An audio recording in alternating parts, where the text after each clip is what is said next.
I'm tracking an area of low pressure to the northeast of the Bahamas. It's generally heading in our direction. I'll tell you what that means for our weekend coming up.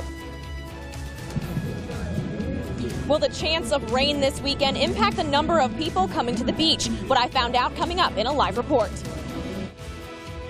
To let it be known that we're not going nowhere, and we'll be here forever. NAACP members are now voicing their concerns about the 23-mile traffic loop that will be in place for Bike Fest. You'll find out why they say it's not fair. You're watching ABC 15 News at 5.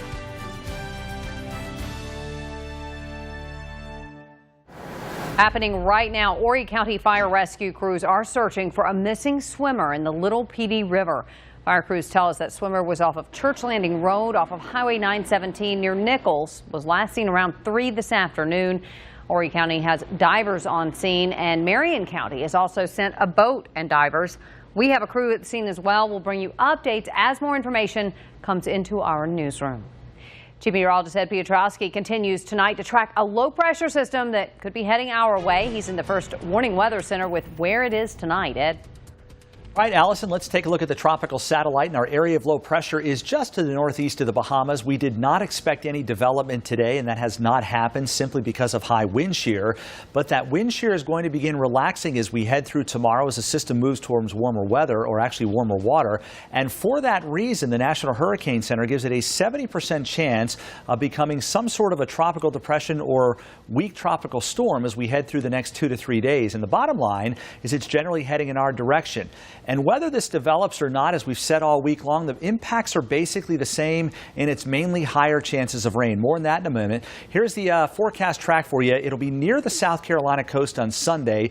Then it moves very, very slowly to the northeast through the early part of next week, and that means chances of rain will stay in the forecast. In terms of intensity, it could become a tropical depression or even a weak tropical storm. Remember, a tropical storm has winds of 40 miles per hour. That is non-damaging wind. Of course, the rip current risk will be high as we head through the upcoming weekend. And probably the biggest threat of all will be the rain. Scattered showers and storms will be likely. It is not going to rain the entire time for 3 straight days, but there will be a generous helping of those showers and storms around. Coming up in just a little while, I'll tell you how much rain I think we'll get around here and tell you which day does have the highest chance of rain. Will the possibility of a tropical storm this weekend keep people from coming to the beach? ABC 15's Aaron McPherson found out today. Aaron? Allison, hundreds of bikers are already here. Some of them told me they come every year, rain or shine. Others say they didn't even check the weather. They were just too excited to get on the road and get here. The president of the Myrtle Beach Area Chamber of Commerce told me they've gotten a few calls from people asking about the weather risk. He says they got more calls about the traffic loop. I checked with hotels in Myrtle Beach. No one there is reporting cancellations. They have gotten phone calls asking if they still had availability. A few business owners and employees told me if it does rain, it will actually be better for them. I think they'd be good. Yeah, they still have to eat, still have to drink. You know, it's still a weekend and they're here to party. So I think we're going to be okay. We'll slide through. We'll have a good weekend like we always do. Most of the workers told me they're prepared for a big crowd, but they'll just have to wait and see what happens. Others are more concerned about the chaos on the road. Coming up on ABC 15 News at 6, find out what the rain will do to the roads and the traffic along with it. Live in Myrtle Beach, Aaron McPherson, ABC 15 News. All right, Aaron, thank you very much. And Corporal Sonny Collins with South Carolina Highway Patrol says slow down and be patient this weekend. You'll hear what he's expecting for the weekend coming up on ABC 15 News at 6. And we want to remind you about that 23-mile traffic loop in Horry County. It does go into effect tomorrow night and goes through Sunday. It's only in place, though, during the nighttime hours, 10 p.m. to 2 a.m. each night. If you're in it, you will be forced to go one way. You can only exit at specific points. On WPDE.com, we do have a link to an app that gives you real-time traffic information about the loop. We also have posted for you the map of that loop itself. In Atlantic Beach, the traffic chute system is back. That's going to be set up on Friday. If you're in the right-hand lane of northbound Highway 17 bypass, when you get to 27th Avenue South, you must turn into the town of Atlantic Beach. You'll then come back out onto 17 at 37th Avenue South. That chute's organized by North Myrtle Beach. It's manned by the South Carolina Highway Patrol. NAACP members say they are fighting for equality. They have an issue with the traffic loop in place for Atlantic Beach Bike Fest this weekend. ABC 15 Summer Dash was at the NAACP news conference today. So, Summer, why are they calling the traffic loop unfair? Allison, South Carolina NAACP members say this traffic loop isn't implemented in other big events across the city, so they feel it's discriminatory. You can already see it right over here. You can see the barricades getting set up, this traffic loop getting ready to go for tomorrow night. NAACP members feel the loop is a nuisance and that it is used to force bikers out of the city. A spokesperson for the city of Myrtle Beach, though, says the goal was never to force bikers out. It has always been safety. Today at the press conference, the state president of the NAACP said he does not support that traffic loop. He said he finds it disappointing because he felt progress was being made between the city and the organization. The city spokesperson said they have been meeting with NAACP members throughout the years to work out plans together. The NAACP do not support the 23-mile loop, which has been somewhat unparalleled to any other event. This is the only event that essentially is a 5 or 6 mile street party on Ocean Boulevard that needs that sort of level of traffic management. Now, the NAACP members said they did submit an alternate plan instead of a traffic loop, but they say the city told them it was too late to change the plans by that time. Now, NAACP members say they have received complaints about the traffic loop. Now, these barricades are showing you that this is already up and running down here. That traffic loop, again, does not go into effect until tomorrow night, but as you can see, plenty of barricades up already getting ready for that traffic loop. Now, coming up tonight on ABC 15 News at 6, you'll hear much more from that press conference and why one NAACP member says this traffic loop actually makes it more dangerous for some. I'm live in Myrtle Beach. Summer Dash, ABC 15 News. All right, Summer, thank you so much. And officials are urging drivers to plan ahead. We have posted a map of that traffic loop on WPDE.com. Hundreds of thousands of people are expected to show up for Bike Fest. It's the second year that Chief Timothy Taylor is in charge of policing the event in Atlantic Beach. Last year, he made some changes in order to protect those who come to the festival. He says this year won't be any different. It doesn't change anything how we police here in Atlantic Beach. I'm going to continue to treat everybody with respect. The ones that come here that want to show off and misbehave, then we'll deal with them in another way. But for the ones that's coming to have a good time, I'm going to let them enjoy themselves and have a good time. Bike Fest runs through Monday. The Carolina Night Riders actually started Bike Fest 36 years ago. They want the festival to get back to its roots. Starting tomorrow night, they will host a Unity Fest at their clubhouse on Star Bluff Road in Longs. The riders say they just want to see bikers of all races come together and have a good time. For all you need to know about Atlantic Beach Bike Fest and Memorial Day weekend, just head to WPDE.com. It's where you'll find updates 24 hours a day throughout the weekend. Florence County Sheriff's deputies now have a person in custody in connection with an early morning shooting. Deputies say a woman was shot to death at a home on Ashley Court. The Florence County coroner says it appears she was pregnant, but is waiting on autopsy results to confirm. The coroner says he will release her name when her next of kin is notified. The suspect's name is not being released. Lumberton City Council has given preliminary approval to the city's $85 million budget. That budget does not include any tax increases. It does give city employees a 2% cost of living raise. The budget provides money for street repairs and upgrades to city facilities. Council will meet again on that budget in 2 weeks. It has to be approved by June 30th.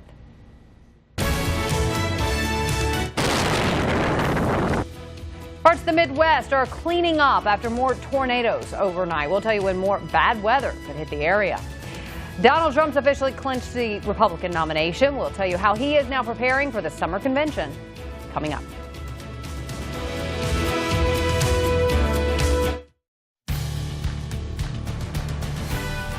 You're watching ABC 15 News at 5.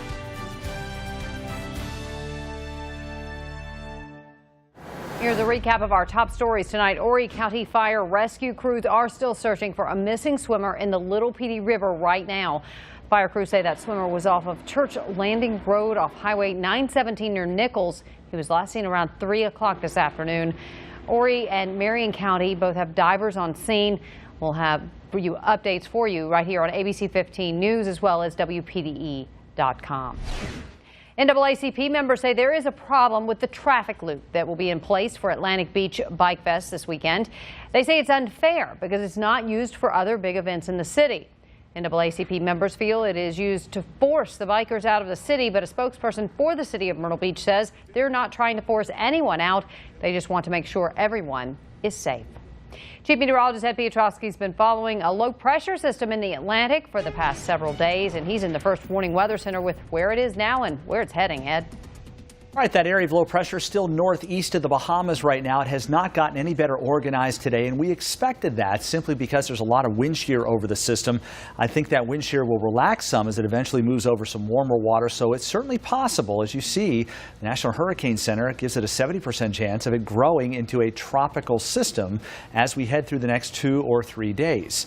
All right, let's give you the bottom line on what to expect as we head through the holiday weekend. The track of the system will take it close to the South Carolina coast on Sunday, then very slowly move to the northeast as we head through the early part of next week. Given all the factors that are in place in terms of strengthening and weakening, it's likely to become a tropical depression, perhaps even a weak tropical storm. A weak tropical storm, of course, has winds of about 40 miles per hour. The end result from all of this, whether it's a tropical system or not, is going to be scattered showers and storms. Those are likely, especially on Sunday and Monday. And even if we do have a weak tropical storm, we're not expecting damaging wind here at all. Of course, the rip current risk is going to be high as we head through the upcoming weekend thanks to that onshore flow. Coming up just a little bit later on, I'll tell you how much rainfall I think we're going to get and tell you when those rain chances are highest through the weekend. Stick around. This weekend's weather could have an impact on Bike Fest. The president of the Myrtle Beach Area Chamber of Commerce says they have gotten a few calls from people asking about the weather. We checked in with hotels in Myrtle Beach. They didn't hear any reports of cancellations. A few business owners and employees did say the rain could actually be better for them because then people come inside to eat and drink. Well, the sun is shining on our beaches today, but with the activity in the tropics, there's a danger lurking out in the ocean. Brody Hart from our sister station in Charleston is on Isle of Palms tonight with a look at the potential for dangerous rip currents. Brody? Allison, that potential is there, but right now, no complaints from anyone. It's a beautiful day here at Isle of Palms in Charleston. Let me just kind of give you a look at what everyone's doing right now. They're just doing what they do out on the beach on a beautiful Thursday. People playing in the water, people playing volleyball. Of course, we know that could always change. All reports of a heavy weather system moving in right now with showers and thunderstorms. That means these beautiful beach conditions you see, well, they could change. Isle of Palms County Park does say not to worry if beachgoers are out here and sudden weather changes. Their lifeguards will be on duty, and they've just finished up their training for the season. But lifeguards, they do caution that storms rolling in could change water conditions very quickly, though they are prepared for any type of rescue. And of course, we know big threat always when you're at the beach and you have changing weather, changing water is rip currents. And of course, never want to fight that again. Always want to swim parallel to the shore to get out of that. But right now, keeping our fingers crossed that we have a beautiful Memorial Day weekend here in Charleston, also for you guys up there in Myrtle Beach. Reporting live here on Isle of Palms, Allison, that's the latest. I'll send it back to you. All right, Brody, thank you so much. And coming up on ABC 15 News at 6, we'll go into more depth about what you should do if you get caught in a rip current. An update for you right now on beach wheelchairs in Myrtle Beach. On Tuesday, we told you the city is no longer offering them because they were not in the best shape and they were costly to repair. But Myrtle Beach City Councilman Wayne Gray says they have changed their minds after they've heard from the community. The city is working out who's going to be responsible for delivering the wheelchairs to visitors who need them. North Myrtle Beach and Horry County also still offer them. We are working with law enforcement and Crime Stoppers of the PD tonight to help track down wanted individuals in Florence County. Here's ABC 15's Tanya Brown with this week's PD's Wanted. Crime Stoppers of the PD and the Florence County Sheriff's Office need your help tonight. They're trying to track down 5 men wanted for court violations. Let's take a look at their mugshots and the violations they're accused of committing. Deputies tell me they have warrants to arrest 64-year-old Timothy McDonald of Florence and 24-year-old Chasta Lynn Oakley, also of Florence, and they're both wanted on magistrate court arrest warrants. 39-year-old Tamara Kizzy McCoy and 33-year-old Daryl Antoine Neesmith of Florence are both wanted on General Sessions Court bench warrants. as well as 23-year-old Benny John Nowlin of Florence, according to the Florence County Sheriff's Office. If your tip leads deputies to an arrest, you can get a reward from Crime Stoppers of the PD.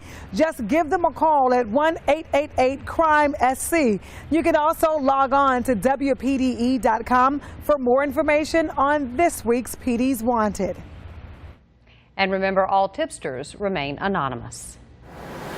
In other news across the PD right now, the Darlington community is remembering a man who is affectionately called Good Time Charlie. 66-year-old Charlie Jennings passed away Monday after a long battle with cancer. He worked at several restaurants around the Darlington Square over the years. Jennings would walk and deliver meals to those who ordered food. He was a fixture around the square for more than 30 years. He will be laid to rest on Tuesday. Florence Darcy Technical College has received a $5 million donation to expand into Lower Florence County. Lake City businesswoman and philanthropist Darla Moore donated the money. It will be used to offer more services to students in Lake City. The school plans to create a culinary and hospitality program at the Lake City site. That money will also enhance FDTC's early college program within the Lake City School District. South Irby Street in Florence will get a much-needed facelift. Crews have replaced the asphalt and repaved the area where Irby Street meets Palmetto Street and Second Loop Road. Transportation officials say the road has had bumps and potholes and needed to be fixed. The repairs should be finished next week. Police in Wilmington, North Carolina are investigating tonight after an 8-month-old was found dead in a car. This is as we take a look around the nation. Police say the baby's mother did not realize she left him in the car all day yesterday. The mother told police she intended to take the baby someplace else after dropping off her other child at daycare. Police say the mother then came back to the daycare around 5 o'clock yesterday to pick up both children and realized she never took the baby to that other location. No charges have been filed at this time. Baylor University has now removed its president and suspended its football coach in response to a sexual assault case. The university says President Kenneth Starr will now serve as chancellor. The university has also placed its athletic director on probation. Baylor asked a law firm to conduct a review of its handling of sexual assault cases after allegations that the football program mishandled cases of players attacking women. Oregon police say a teenager helped to capture 2 burglary suspects who had broken into her home. ABC's Brandy Hitt reports that she was hiding in a closet. She managed to text her mother, who called 911. Oh my God, they're in her room. They're in the room. Okay, stay here with me. A terrified mother calling police to report a break-in near Salem, Oregon. Her 18-year-old daughter, Jensen Clark, home alone Wednesday, had just texted her mom, "Who is here? Someone is knocking." He started ringing the doorbell like 6 or 7 times in a row.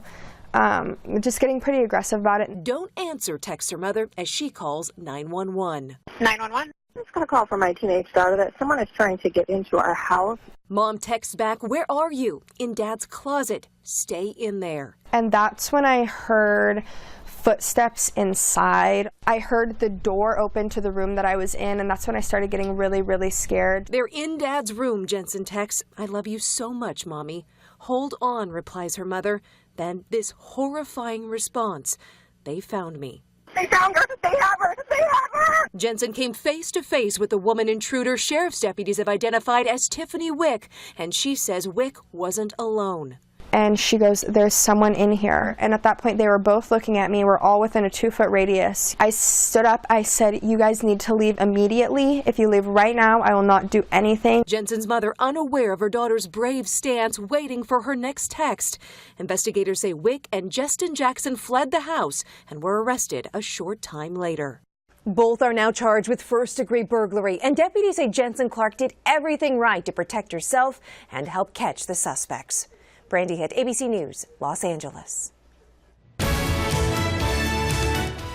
may want to pay close attention the next time you buy ground beef. We'll tell you what a new test reveals about the fat content.